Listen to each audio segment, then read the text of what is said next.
Hello tout le monde et bienvenue sur la chaîne d'Atech. Aujourd'hui, nous allons nous intéresser à la question de la gravité artificielle en rotation. Au début des vols spatiaux, on s'inquiétait beaucoup de la réaction du corps humain en l'absence de gravité, au point que Yuri Gagarin devait entrer un code à 3 chiffres pour déverrouiller les commandes de Vostok 1, juste au cas où le fait d'être sans gravité le rendrait fou. Alors que la première décennie des vols spatiaux habités a montré que les humains pouvaient facilement s'adapter à l'accélération zéro pour de courtes missions, il y avait de nombreuses raisons de penser que pour des missions plus longues, ce serait une bonne idée d'avoir accès à des capacités de gravité artificielle, notamment pour la santé à long terme de l'équipage au sein d'une station spatiale. On sait que même après une semaine d'exposition, le corps humain perd lentement sa masse musculaire et osseuse en l'absence de gravité. Seule une façon de générer de la gravité est réellement viable pour les vols spatiaux, la gravité artificielle rotationnelle.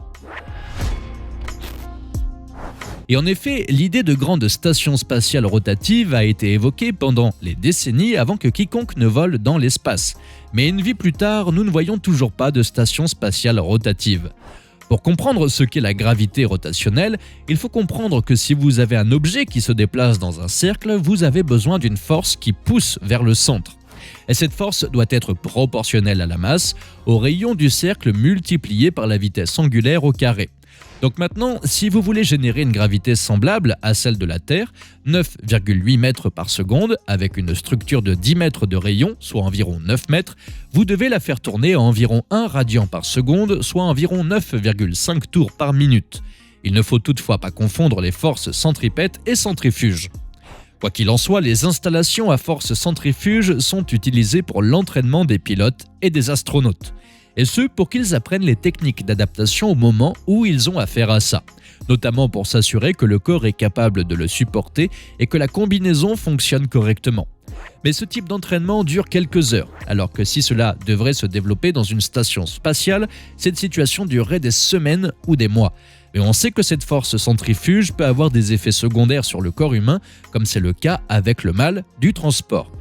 Ainsi, votre corps utilise des canaux semi-circulaires près de vos oreilles pour détecter la rotation et cela vous aide à garder votre équilibre en détectant le mouvement des fluides selon les mouvements de votre tête. De fait, si vous êtes assis parfaitement immobile, votre cerveau le prendra comme un cadre de référence immobile et vous ne serez pas étourdi. Si la pièce tourne et que vous tournez la tête, vous obtiendrez une rotation différente et cela perturbera votre cerveau jusqu'à vous rendre malade. L'une des premières choses que les gens apprennent à faire dans les expériences de rotation est d'arrêter de bouger leur tête pour minimiser cet effet. Par ailleurs, dans un environnement rotatif, tout mouvement requiert fréquemment des forces différentes de celles du même mouvement dans un environnement non rotatif. Ainsi, à des taux de rotation élevés, lorsque l'on tend la main pour ramasser, votre bras va être poussé plus loin de la trajectoire prévue par votre cerveau. Lorsque cela se produit, votre système moteur doit réapprendre à effectuer ses tâches de base. Il faut quelques minutes au cerveau pour apprendre un mouvement spécifique. Cependant, il faut des jours pour s'adapter complètement à un environnement rotatif. Ainsi, une question à laquelle les scientifiques ont voulu répondre était de savoir quel type de taux de rotation le corps humain pouvait supporter pendant des durées suffisamment longues pour surmonter les effets secondaires. Et pour cause, si vous avez une limite sur vos taux de rotation, cela déterminera le rayon minimum pour un vaisseau spatial qui utilise la gravité artificielle rotationnelle. L'un des problèmes de toutes les études de ce type est qu'elles s'intéressent à d'hypothétiques structures rotatives dans l'espace. Mais elles doivent se dérouler sur Terre et il n'est pas possible de se soustraire à la gravité terrestre, car nous n'avons pas d'antigravité.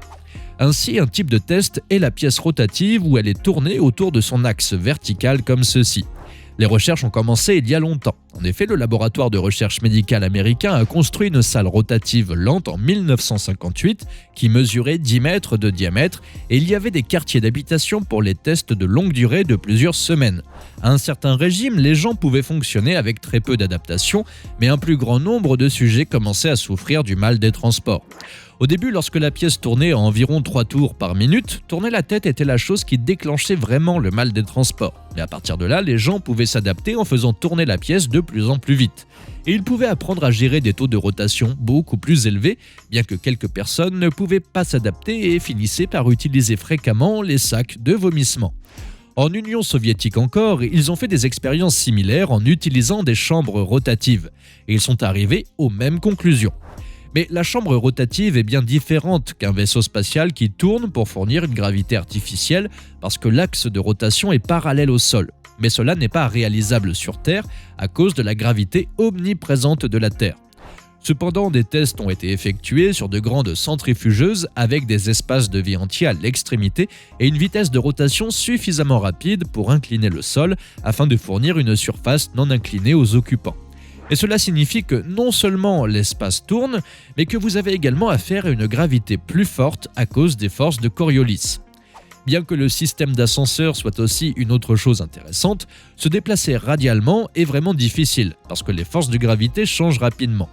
Sur ce sujet, la NASA avait un très grand système de centrifugation. C'est ce qu'on appelle l'installation de test rotatif. Elle a été construite par Rockwell en Californie.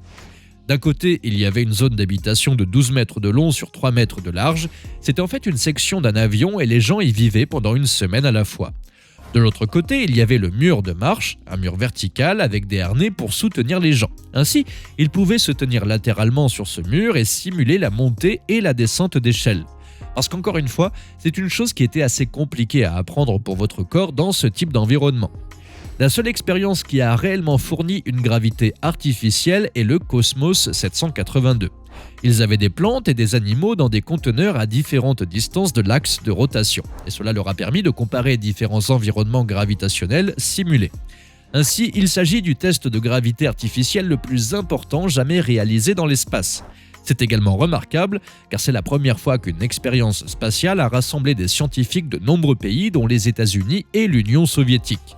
Tout cela a duré des dizaines d'années et les rapports résultant de ces expériences indiquent que plus c'est lent et mieux c'est. Mais la gravité artificielle rotationnelle est possible dans des structures comparables à la taille de la Station spatiale internationale. Il y aurait néanmoins quelques problèmes d'ingénierie à résoudre comme rester équilibré par exemple. Au lieu de ça, nous ne voyons pas des stations spatiales rotatives parce qu'il n'y a pas de réel argument de vente. Depuis, la recherche médicale intense a développé des moyens de lutter contre le déconditionnement associé à l'accélération zéro. L'ISS est principalement concerné par la recherche sur l'absence de gravité et en 2021, des millions de dollars ont été investis auprès d'universités qui ont des programmes autour du sujet. Cependant, avec la nouvelle vague de tourisme spatial, il y a soudain un certain nombre de personnes qui souhaitent aller dans l'espace et qui trouvent l'idée de rester dans l'espace pendant un certain temps alléchante. Si vous avez apprécié notre sujet du jour, n'hésitez pas à liker cette vidéo. Pour profiter d'autres vidéos du même genre, abonnez-vous à la chaîne et surtout laissez-nous des suggestions pour nos prochains sujets. Activez la cloche des notifications pour être parmi les premiers à voir notre prochaine vidéo. Et nous, on vous dit à très bientôt sur ATech.